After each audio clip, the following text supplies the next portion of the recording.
Me llamo Alejandra Reyes y en la lectura del testamento de mi madre, mi hermano mayor Rodrigo, se levantó frente a toda la familia y exigió quedarse con absolutamente todo, la casa, los terrenos, las cuentas. Lo que nadie sabía, ni siquiera yo hasta hace poco, era que mi madre había añadido una cláusula que cambiaría todo. Si alguna vez tu propia sangre te ha tratado como si no existieras, quédate conmigo y cuéntame tu historia en los comentarios. Porque lo que pasó en esa notaría de Guadalajara destruyó 30 años de mentiras en menos de una hora. La sala del licenciado Mendoza olía a papel viejo y café del Oxxo recalentado. Éramos como 25 personas apretujadas entre sillas de plástico y una mesa de madera que había visto mejores décadas. Mi tía Esperanza abanicaba su cara con un folder amarillo. Mis primos checaban sus celulares. Mi cuñada Brenda llegó con tacones altos y bolsa de marca, como si fuera a una boda en lugar de a escuchar el testamento de una mujer que apenas conoció. Y ahí estaba Rodrigo, mi hermano mayor, sentado en la primera fila con los brazos cruzados, y esa sonrisa que yo conocía desde niña. La sonrisa de alguien que ya sabe que ganó antes de que empiece el juego. Mi padre murió cuando yo tenía 8 años. Un infarto mientras manejaba su camioneta rumbo a Chapala. Después de eso, mi madre se convirtió en todo para nosotros. Trabajó doble turno en la fábrica de tequila durante 15 años. Vendía tamales los fines de semana. Ahorró peso por peso hasta comprar el terreno donde construyó la casa que todos conocían como el único patrimonio familiar. Pero para Rodrigo, nada de eso importaba. Él siempre creyó que ser el hijo mayor significaba ser el heredero natural, el jefe, el que tomaba las decisiones. Y mi madre, durante años, lo dejó creer eso, tal vez por costumbre, tal vez por cansancio, o tal vez porque tenía un plan que ninguno de nosotros imaginaba. Para entender lo que pasó ese día en la notaría, tengo que llevarte 15 años atrás, cuando todo empezó a torcerse. Rodrigo siempre fue el favorito visible, no porque mi madre lo quisiera más, sino porque él exigía más. Desde niño aprendió que el que grita más fuerte consigue lo que quiere. Cuando tenía 16 años, pidió una moto.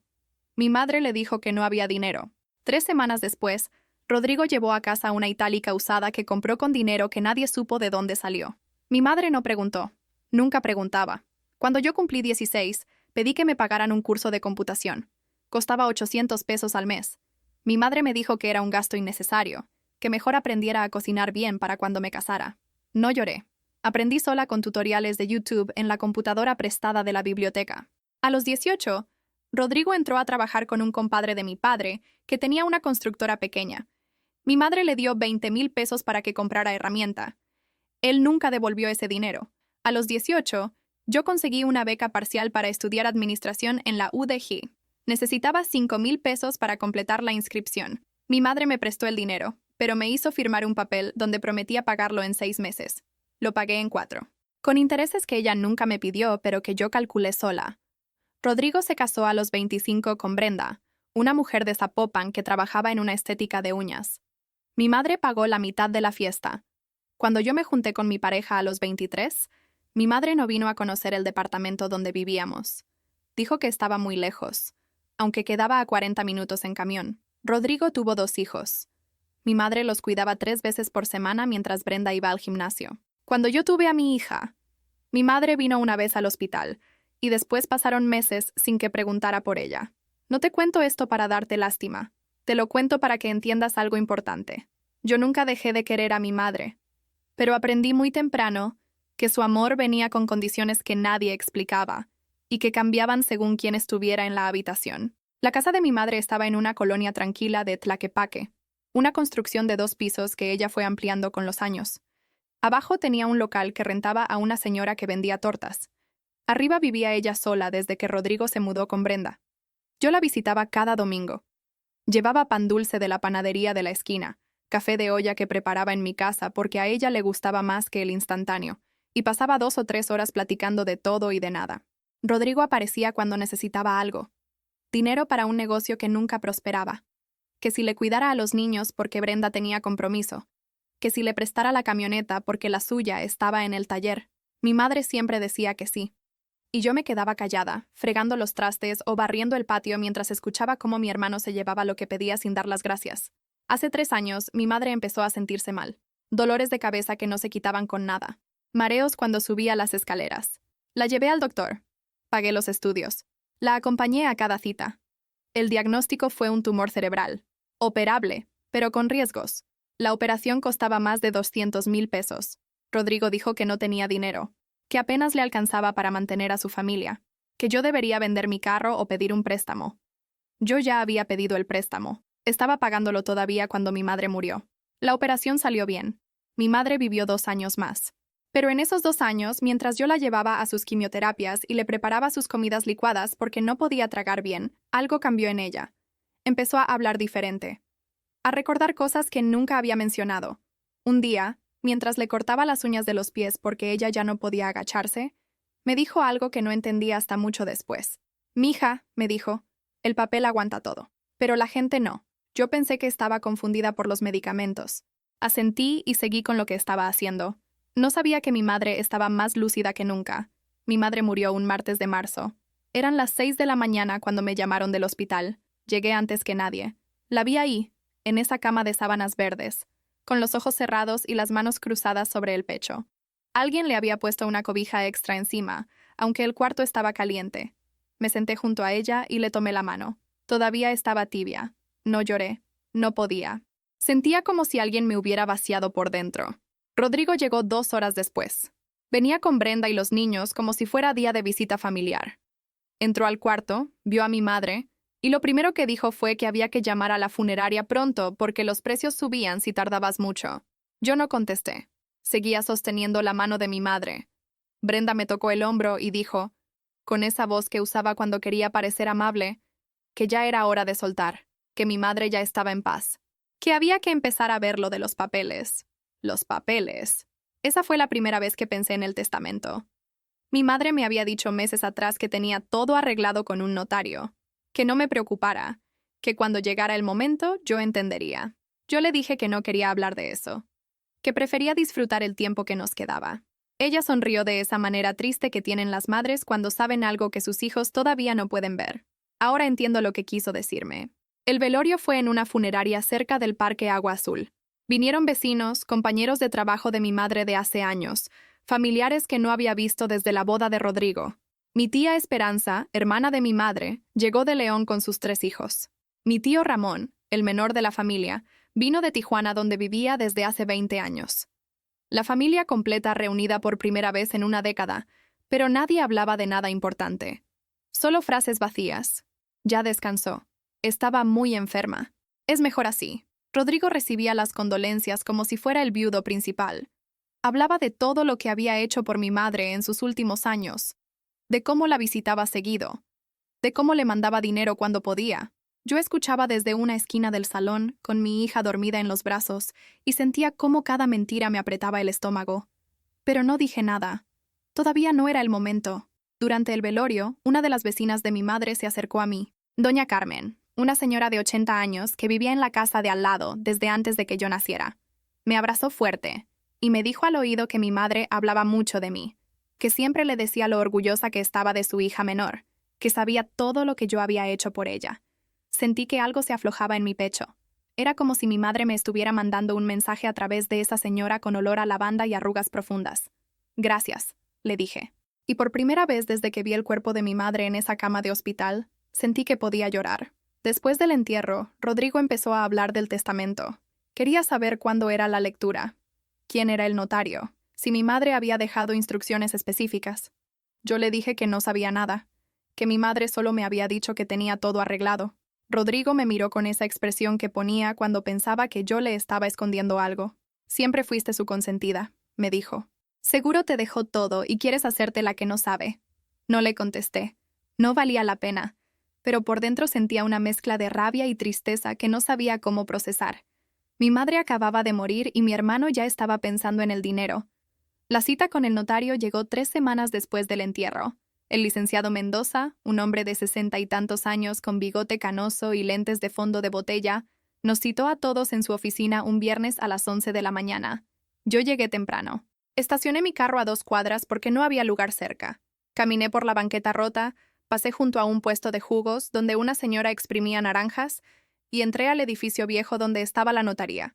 El elevador no servía, así que subí 3 pisos por escaleras que olían a humedad. La sala de espera ya estaba llena cuando llegué. Ahí estaban mis tíos, mis primos, algunos parientes lejanos que apenas reconocía. Y en el centro, como siempre, Rodrigo y Brenda. Él vestido con camisa de vestir aunque hacía calor. Ella con un vestido negro que parecía más de cóctel que de trámite legal. Cuando entré, las conversaciones se detuvieron por un segundo. Mi tía Esperanza me hizo señas para que me sentara junto a ella. Lo hice sin mirar a Rodrigo. El licenciado Mendoza salió de su oficina a las 11:15. Se disculpó por la tardanza, explicó que el proceso sería sencillo, y pidió que los familiares directos pasaran primero. Eso significaba Rodrigo y yo. Los demás se quedarían en la sala de espera hasta que terminara la lectura formal. La oficina del licenciado era pequeña pero ordenada. Tenía un escritorio de madera oscura, 2 sillas frente a él, y un librero lleno de códigos y expedientes amarillentos. En la pared había un diploma de la UNAM y una foto de López Mateos, como si el tiempo se hubiera detenido en los años 60. Nos sentamos. Rodrigo a la izquierda, yo a la derecha. El licenciado abrió un folder grueso y empezó a explicar los términos generales. Que mi madre había hecho su testamento hace 2 años. Que lo había modificado 3 veces desde entonces. Que la última versión era de hace 6 meses, cuando todavía estaba lúcida y consciente de sus decisiones. Rodrigo interrumpió. Licenciado, con todo respeto, ya sabemos cómo funciona esto. Mi madre siempre dijo que la casa y los terrenos quedaban para el hijo mayor. Es tradición en nuestra familia. Solo queremos confirmar los detalles para empezar los trámites. El licenciado Mendoza lo miró por encima de sus lentes. Su expresión no cambió, pero algo en sus ojos me dijo que había visto esto muchas veces antes. Señor Reyes, dijo con voz tranquila, le sugiero que escuche la lectura completa antes de hacer suposiciones. Su madre dejó instrucciones muy específicas. Rodrigo se recargó en su silla, cruzó los brazos y soltó un suspiro de impaciencia. Adelante entonces, dijo. Pero no tenemos todo el día. El licenciado empezó a leer. Los primeros párrafos eran formales. Datos de mi madre, su estado civil, sus propiedades registradas, la casa de Tlaquepaque, un terreno en Chapala que mi padre había comprado antes de morir, una cuenta de ahorro con aproximadamente 400,000 pesos, y algo que yo no sabía que existía, un pequeño departamento en Zapopan que mi madre había comprado hace 10 años con sus ahorros. Rodrigo se enderezó cuando escuchó lo del departamento. Sus ojos brillaron con esa luz que yo conocía desde niña, la luz de la codicia disfrazada de derecho familiar. El licenciado continuó. Y ahora procedo a leer las disposiciones específicas que la señora María Elena Vázquez, viuda de Reyes, dejó para la distribución de sus bienes. Rodrigo se inclinó hacia adelante. Yo me quedé quieta, con las manos sobre mis rodillas, sintiendo cómo mi corazón latía más rápido de lo normal. Primera disposición, leyó el licenciado. El terreno ubicado en Chapala, Jalisco, con superficie de 800 metros cuadrados, queda asignado en su totalidad a mi hija Alejandra Reyes Vázquez. Rodrigo volteó a verme. Su cara se transformó en un segundo. De expectativa pasó a confusión, y de confusión a algo más oscuro que no quise identificar. Espere, dijo. Eso tiene que estar mal. Ese terreno era de mi padre. Me corresponde a mí como hijo mayor. El licenciado levantó la mano. Permítame continuar, señor. Segunda disposición. La cuenta de ahorro número. Aquí leyó una serie de dígitos que no registré. Con un saldo aproximado de 400,000 pesos, queda dividida de la siguiente manera. 70% para Alejandra Reyes Vázquez, 30% para Rodrigo Reyes Vázquez. Rodrigo se puso de pie. «Esto es un fraude», gritó. «Mi madre nunca habría hecho esto. Alguien la manipuló». Volteó a verme con los ojos llenos de furia. «Fuiste tú, ¿verdad?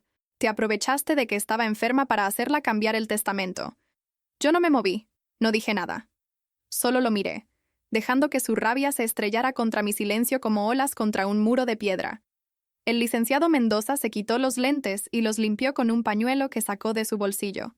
Su calma era casi irritante, pero yo entendía que era la calma de alguien que había visto estas escenas decenas de veces. «Señor Reyes», dijo finalmente, «le pido que se siente. Todavía no termino la lectura». Y le aseguro que su madre estaba en plenas facultades cuando redactó este documento. Yo misma la acompañé al psiquiatra que certificó su capacidad mental antes de firmar. Rodrigo se dejó caer en la silla como un globo desinflado. Brenda, que se había asomado por la puerta abierta al escuchar los gritos, entró sin pedir permiso y se paró detrás de él con la mano en su hombro. «Tiene que haber un error», dijo ella con esa voz aguda que usaba cuando quería parecer indignada. «Doña Mary siempre dijo que la casa era para Rodrigo. Todos lo saben». El licenciado suspiró. Precisamente sobre la casa es de lo que quiero hablar ahora. Tercera disposición. Leyó. La propiedad ubicada en calle Hidalgo, número 147, Colonia Centro, Tlaquepaque, Jalisco, que incluye una casa-habitación de 2 plantas y un local comercial en planta baja, queda asignada de la siguiente manera. Hubo un silencio. Podía escuchar el tic-tac de un reloj viejo en algún lugar de la oficina. El sudor bajando por mi espalda a pesar del ventilador de techo que giraba perezosamente sobre nuestras cabezas. La propiedad se divide en partes iguales entre mis 2 hijos, continuó el licenciado, pero con la siguiente condición. Rodrigo Reyes Vázquez no podrá vender, hipotecar ni disponer de su parte, sin el consentimiento por escrito de Alejandra Reyes Vázquez durante un periodo de 10 años a partir de la lectura de este testamento. Rodrigo soltó una risa amarga. O sea que me estás controlando desde la tumba, dijo mirando hacia el techo como si mi madre pudiera escucharlo. Perfecto. Simplemente perfecto. Pero el licenciado no había terminado. Cuarta disposición. El departamento ubicado en Avenida Patria, número 1203, Zapopan, Jalisco, adquirido el 15 de marzo de 2014, queda asignado en su totalidad a mis nietos, los hijos de Alejandra Reyes Vázquez, en fideicomiso hasta que cumplan 25 años de edad. Yo sentí que el aire se me atoraba en la garganta. Mi madre había pensado en mi hija, en la nieta que apenas conoció porque vivíamos lejos y no había tiempo ni dinero para visitas frecuentes. Había apartado un patrimonio para ella, para su futuro, para cuando yo ya no pudiera cuidarla. Rodrigo explotó. ¿Y mis hijos qué?, gritó golpeando el escritorio con la palma abierta. Ellos son sus nietos también. ¿Por qué no les dejó nada? El licenciado Mendoza sacó otro documento del folder. En realidad, dijo con paciencia infinita, su madre sí dejó algo para sus hijos, pero viene con condiciones. Quinta disposición. Para mis nietos, Rodrigo Jr. y Valentina Reyes Soto, hijos de mi hijo Rodrigo Reyes Vázquez, dejo la cantidad de 100,000 pesos en un fideicomiso educativo que solo podrá usarse para gastos escolares comprobables. La administración de este fideicomiso queda a cargo de mi hija Alejandra Reyes Vázquez. Brenda soltó un gemido. 100,000 pesos. Dijo como si hubiera escuchado una grosería. Para los 2. Y controlado por ella. Señaló hacia mí sin mirarme. Esto es una humillación. Es una falta de respeto a la memoria de su madre, licenciado. Usted debería haber impedido esto. El licenciado cerró el folder por un momento. Señora, dijo mirando directamente a Brenda, yo soy un fedatario público. Mi trabajo es registrar la voluntad de las personas, no juzgarla ni modificarla. La señora Reyes sabía exactamente lo que estaba haciendo. Y ahora, si me permiten, hay una última disposición que debo leer. Rodrigo y Brenda se miraron. Yo seguía sin moverme, sin hablar, procesando todo lo que acababa de escuchar.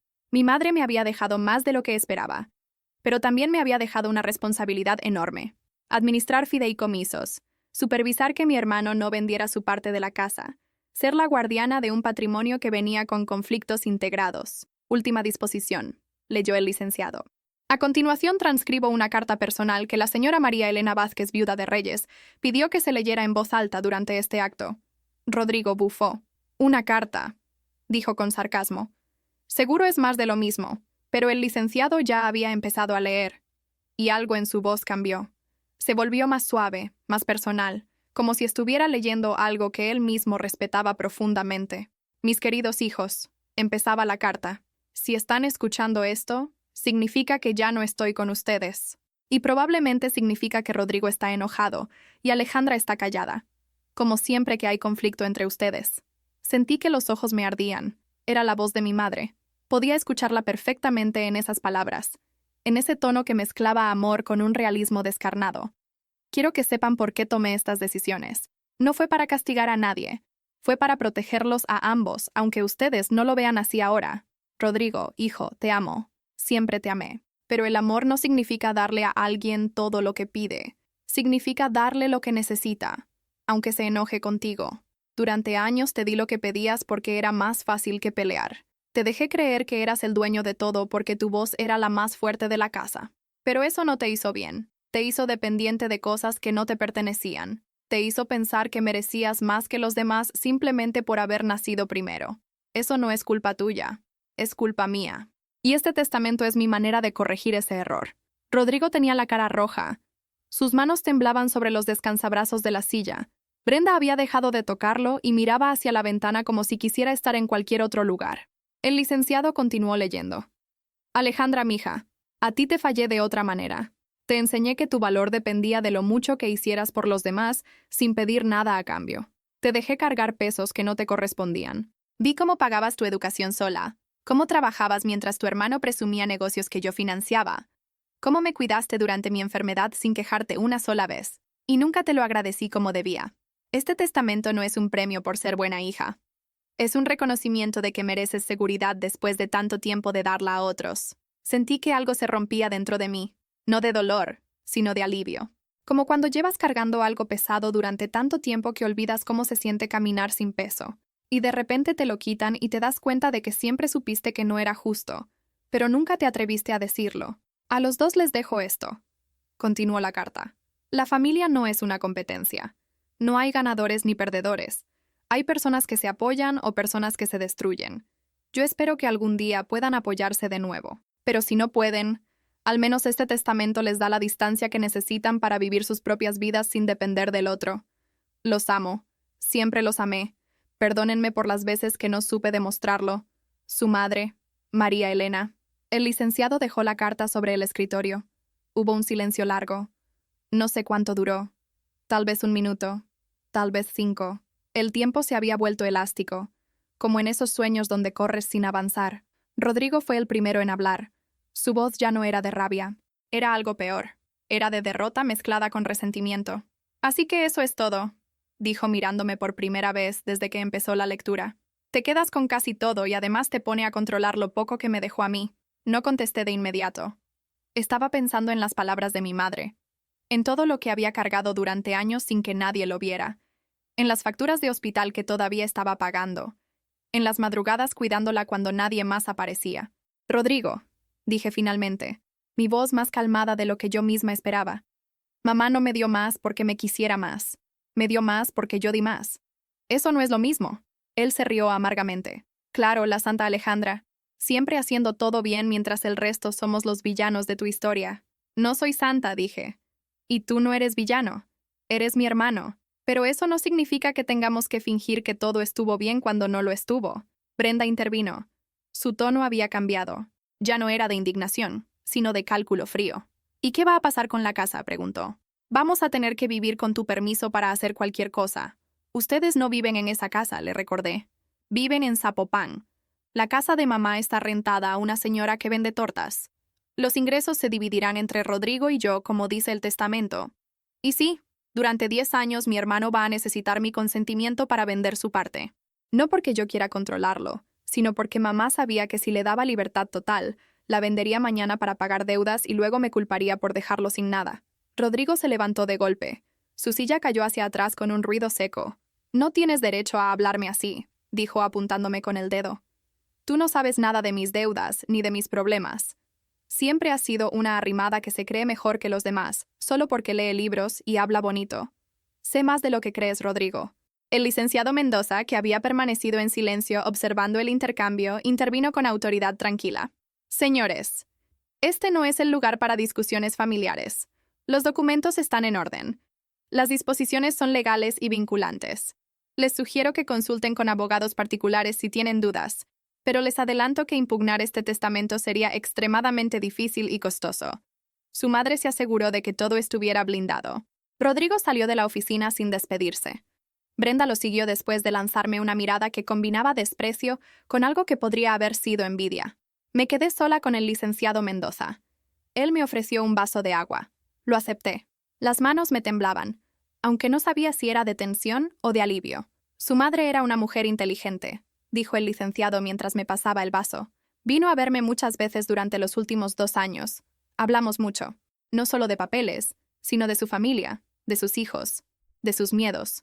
Ella sabía que este momento sería difícil, pero también sabía que era necesario. Gracias, le dije, por todo, por tratarla con respeto, por leer la carta como ella hubiera querido. El licenciado sonrió por primera vez desde que llegué. Es mi trabajo, dijo, pero también es mi vocación. Ayudar a las personas a dejar sus asuntos en orden para que los vivos puedan seguir adelante. Su madre hizo eso por ustedes. Ahora les toca a ustedes decidir qué hacer con lo que les dejó. Salí de la notaría 1 hora después. El sol de Guadalajara pegaba fuerte sobre el asfalto. El puesto de jugos seguía ahí, la señora exprimiendo naranjas como si el mundo no hubiera cambiado en las últimas horas. Compré un jugo de naranja con zanahoria. Me lo tomé de pie junto a mi carro, sintiendo el sudor bajar por mi cuello y las lágrimas secarse en mis mejillas antes de que nadie las viera. Mi teléfono vibró. Era un mensaje de mi prima Lupita, hija de mi tía Esperanza. «¿Qué pasó ahí adentro?», decía. «Tu hermano salió echando chispas, y Brenda no le habla a nadie. Les contaré después», le contesté. «Ahora necesito estar sola un rato». Manejé hacia la casa de mi madre. No sé por qué. No tenía que hacer nada ahí. La señora de las tortas seguía trabajando en el local de abajo, pero sentí la necesidad de estar cerca de algo que me recordara a ella. Estacioné frente a la casa. Miré la fachada pintada de azul claro que mi madre había elegido hace años, porque decía que ese color atraía la paz. Las macetas con geranios rojos que ella regaba cada mañana antes de ir a trabajar. La ventana del segundo piso donde solía sentarse a ver pasar la gente cuando ya no podía bajar las escaleras. Me quedé ahí sentada en el carro durante casi una hora, pensando en todo lo que mi madre había dicho en esa carta, en las disculpas que nunca me dio en vida, pero que dejó escritas para después de su muerte, en la manera en que intentó arreglar en un documento legal lo que no pudo arreglar en 30 años de convivencia. Los días siguientes fueron extraños. Rodrigo no me llamó ni me mandó mensajes. Brenda publicó en Facebook algo sobre familias tóxicas y personas que se aprovechan de los enfermos, pero no me mencionó directamente. Mis tíos llamaron uno por uno para preguntar qué había pasado. Les di versiones resumidas porque no tenía energía para explicar todo. Mi tía Esperanza fue la única que entendió sin necesidad de muchas palabras. Ella conocía a mi madre mejor que nadie. Sabía cómo había sido nuestra crianza, las diferencias entre Rodrigo y yo, los silencios que nunca se rompieron. «Tu mamá te quería mucho», me dijo por teléfono una noche. Solo que no sabía cómo demostrarlo sin que tu hermano se sintiera amenazado. Por eso esperó hasta el final, porque ya no tenía que proteger a nadie de sus propias verdades. Pasaron 3 meses antes de que tuviera noticias directas de Rodrigo. Me llamó un domingo por la noche. Su voz sonaba diferente, más cansada, menos agresiva. «Necesito hablar contigo», dijo. En persona, sin Brenda. Acepté verlo en un café de la colonia americana, a medio camino entre su casa y la mía. Llegué primero. Pedí un café americano y me senté junto a la ventana donde podía ver quién entraba. Rodrigo llegó 10 minutos tarde. Se veía más delgado que la última vez. Tenía ojeras profundas y el pelo más descuidado de lo usual. Se sentó frente a mí sin pedir nada. «Brenda me dejó», dijo sin preámbulos. «Se llevó a los niños a casa de su mamá. Dice que no puede seguir con alguien que no es capaz de mantener a su familia». «Lo siento», dije. Y lo decía en serio. A pesar de todo, no quería ver a mi hermano sufriendo. No quería que sus hijos crecieran sin padre como nosotros crecimos. Rodrigo se rió amargamente. «No lo sientas. Tenía razón. Nunca fui buen proveedor. Siempre esperé que mamá o alguien más me rescatara de mis propios errores. Y ahora ya no hay nadie». Se quedó callado un momento, mirando la mesa como si las respuestas estuvieran escritas en la madera gastada. «Leí la carta de mamá otra vez», dijo finalmente. «La que dejó en el testamento. La primera vez estaba tan enojado que no entendí nada. Pero después, cuando Brenda se fue y me quedé solo en el departamento vacío, la volví a leer. Y entendí algo que no quería aceptar». «¿Qué cosa?», pregunté. «Que mamá tenía razón. Sobre mí, sobre cómo me crió, sobre cómo nunca me exigió nada porque era más fácil darme todo. Y sobre ti también. Sobre cómo te ignoró y te dejó cargar sola con cosas que deberían haber sido compartidas». No supe qué decir. Nunca había escuchado a Rodrigo admitir algo así. Era como ver a un desconocido con la cara de mi hermano. «Vengo a pedirte una cosa», continuó. «Sé que no tengo derecho después de cómo me porté en la notaría, pero necesito que me dejes vender mi parte de la casa. Tengo deudas que no puedo pagar de otra manera. Si no las pago, voy a perder todo, incluyendo el departamento donde vivo». Sentí que algo se tensaba en mi pecho.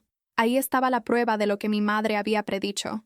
Rodrigo quería vender a los 3 meses de heredar porque no había cambiado. Solo había cambiado su situación. Pero también vi algo más en sus ojos. Vi miedo genuino. Vi a un hombre de 40 años que no sabía cómo sobrevivir sin alguien que lo rescatara.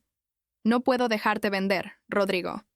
No porque no quiera ayudarte, sino porque mamá tenía razón. Si vendes ahora, en 6 meses vas a estar igual o peor. Pero sin ningún patrimonio que te respalde». Él bajó la cabeza. «Sabía que ibas a decir eso. Pero déjame proponerte algo», continué. La renta del local de tortas genera 8,000 pesos al mes. Tu parte serían 4,000. No es mucho, pero es algo fijo que puedes contar cada mes. Además, puedo prestarte 50,000 pesos ahora mismo, sin intereses, para que pagues lo más urgente de tus deudas. Me lo devuelves cuando puedas, sin fecha límite. Rodrigo levantó la vista. Había incredulidad en sus ojos, pero también algo que parecía esperanza. ¿Por qué harías eso?, preguntó. Después de todo lo que te dije en la notaría, después de cómo te traté siempre. Porque eres mi hermano, contesté. Y porque mamá tenía razón en algo más. La familia no es una competencia. No estoy tratando de ganar. Solo estoy tratando de que los dos podamos seguir adelante. Rodrigo lloró esa tarde en el café de la Americana. Fueron lágrimas silenciosas que limpió rápidamente con la manga de su camisa, como si le diera vergüenza que alguien lo viera. No nos abrazamos ni nos dijimos palabras bonitas. Pero algo cambió entre nosotros en esa mesa junto a la ventana.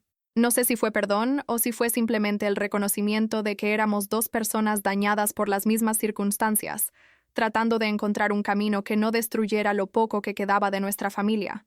Han pasado 8 meses desde la lectura del testamento. Rodrigo consiguió trabajo en una empresa de logística. No gana mucho, pero es estable. Me está pagando el préstamo poco a poco. 100 pesos aquí, 200 allá, como puede. Brenda no volvió con él, pero le deja ver a los niños los fines de semana. Yo sigo administrando la casa de Tlaquepaque. La señora de las tortas renovó su contrato por 3 años más. El departamento de Zapopan lo tengo rentado a una pareja joven. Los ingresos van al fideicomiso de mi hija, sumando para su futuro. No veo a Rodrigo seguido. Nuestras vidas están en lugares diferentes, y tal vez así está bien, pero hablamos por teléfono cada 2 semanas. Le cuento cómo está mi hija. Él me cuenta cómo van sus niños en la escuela. Son conversaciones cortas, a veces incómodas, pero son conversaciones. Es más de lo que teníamos antes. Mi madre tenía razón en algo. A veces la única manera de proteger a alguien es obligarlo a enfrentar las consecuencias de sus decisiones. Y a veces la única manera de sanar una familia es aceptar que tal vez nunca va a ser lo que imaginábamos, pero puede ser algo diferente, algo más honesto. Si llegaste hasta aquí, gracias por escuchar mi historia. Sé que es larga y complicada, como todas las historias de familia, pero quería contarla completa porque creo que hay algo importante en ella, algo que tal vez le sirva a alguien más. Las herencias no son solo dinero y propiedades, son también las palabras que no se dijeron, los perdones que no se pidieron, las verdades que se escondieron durante años. Mi madre usó su testamento para decir todo lo que no pudo decir en vida. Fue su manera de arreglar las cosas, aunque ya no estuviera aquí para ver el resultado.